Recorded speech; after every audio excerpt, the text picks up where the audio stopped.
Hello family, Dr. Ross here, welcome back to the channel. Have you met Ol'Joe? This is Ol'Joe, and I think I built him 18 years ago. Me and Ol'Joe go way back.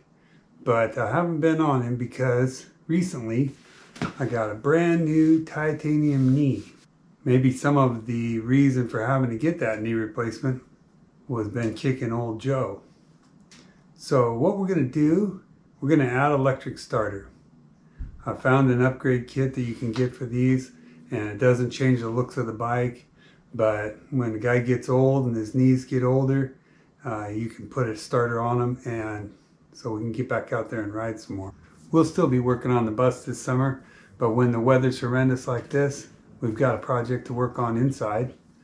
I'll make this a separate playlist, and hope you follow along on this job.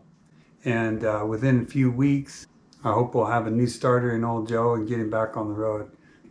Let's get started. First thing we're going to do is drop the gasoline out and start tearing him down. I don't know if you guys can hear that. Hail is just pelting the garage door.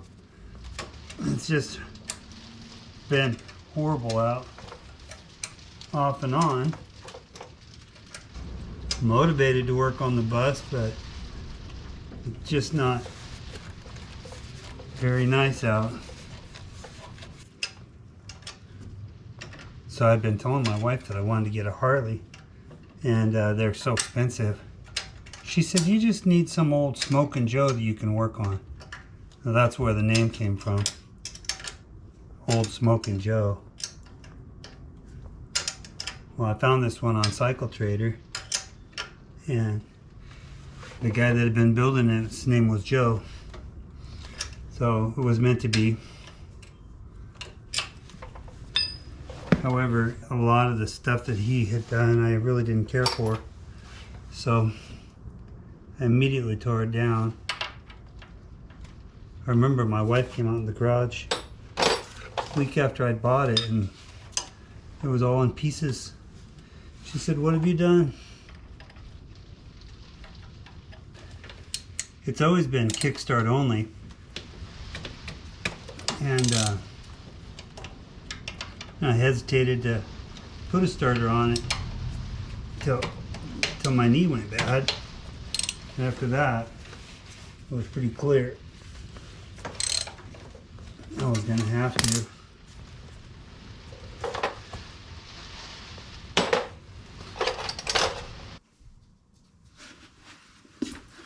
I've had Ol'Joe tore down half a dozen times. Every time I do some improvements, all the wiring, I like to have it all hidden. Got it set so that you can't see any of the wiring almost at all. Nice and clean. No wires visible would be perfect, right?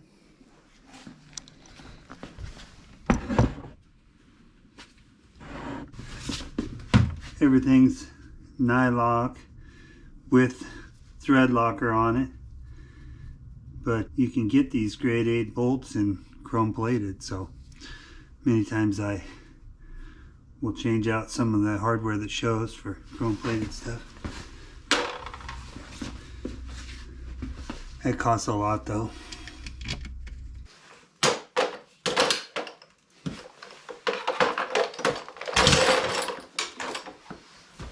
Okay. My stool blew up. Okay. That's not cool. We have the technology.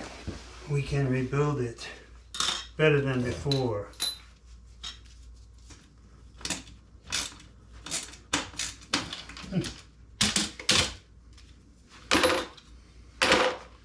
All right, that was traumatizing.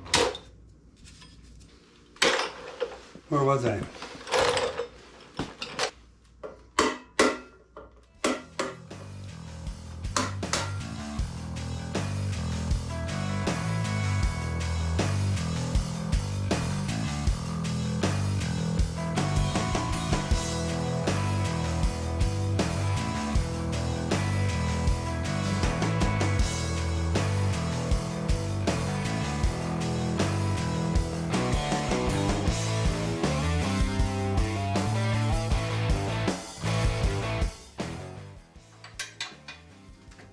don't ever have to worry about putting WD-40 on anything.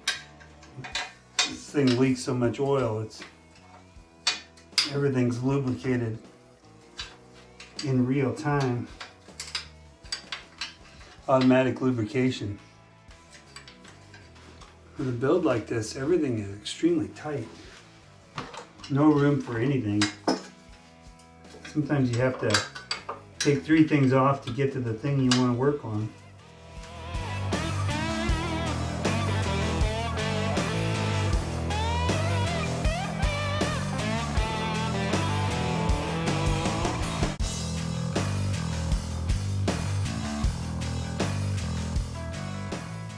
I'm probably going to take this further apart, but between now and that time, I've got my discs out of my brake calipers.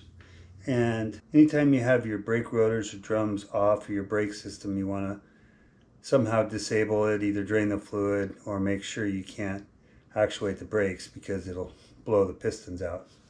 So my trick is cut a couple of wood shims that are the same thickness as the brake rotor, and then we can use those to put in between my calipers and pads, and I'll just tape them in there. If the brakes are applied without the rotor in between the pads or some sort of shim to substitute it, the pad can move too far and blow the piston out of the caliper. So a simple accident like hitting the brake lever while there's no wheel on the front could blow the wheel cylinders out, and you would have to have these calipers rebuilt. This is also a great way to bleed your brakes, and that's how I do the rear caliper. I've got a shim that's the same thickness as my rotor because the brake caliper is mounted upside down. The bleeder's on the wrong side. So I've got a shim that goes in the caliper, that way I can flip it over, lay it down on the ground and bleed the air out of the lines with the shim inside the brake pads, replacing the rotor. I'm planning some major modifications to Ol'Joe, primarily on the clutch and transmission. In order to add an electric starter. Hopefully I'll still be able to keep my kickstart cover on this side. So I'll still have the kickstart option for, in the case of dead battery, or the look of it is good. I don't know how much of this is all going to fit back on, so I may be having to do some modifications here. This little electronics bracket and cover is handmade in the first place. Fun and cute as that is, it may have to be relocated.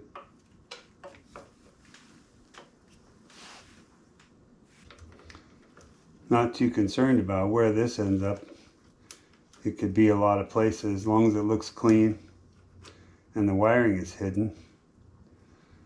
I don't really mind where the on off switch is. I need this area right here to put the new starter in.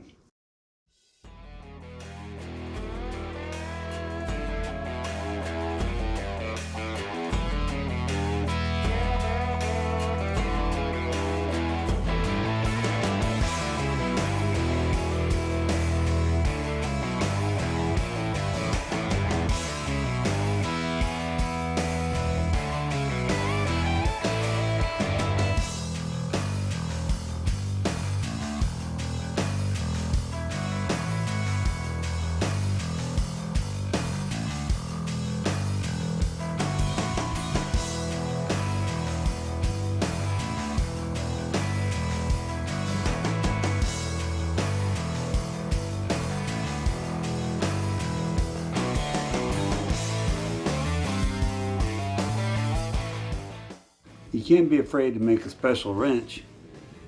Take one of your wrenches and take it to the grinder or put it in the vise and bend it. You can always get another wrench. But this one's a special wrench.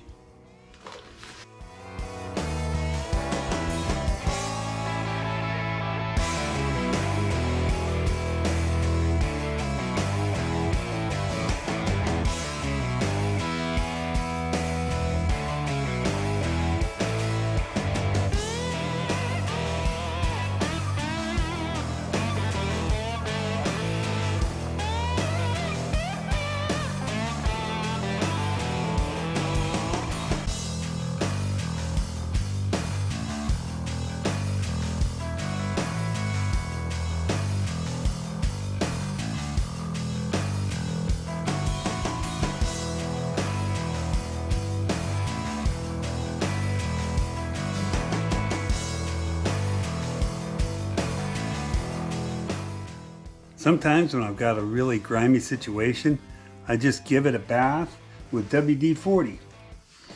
When I've got really stuck bolts, I got PB Blaster. But WD-40 works like a bike wash. I just liberally spray it on and watch the grease fall right off.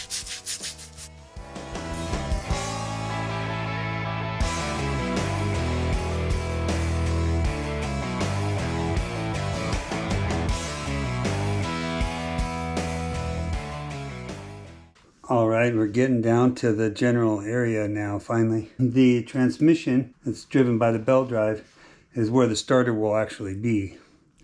So the starter is going to turn the transmission, and the starter needs to fit across the top right here, and it will engage a starter ring gear that's on the clutch basket. So some of this will have to be modified where this goes. Obviously the battery tank that we just removed. So now we need to wait for the belt drive to show up in the mail, and so that we can fit that all up here.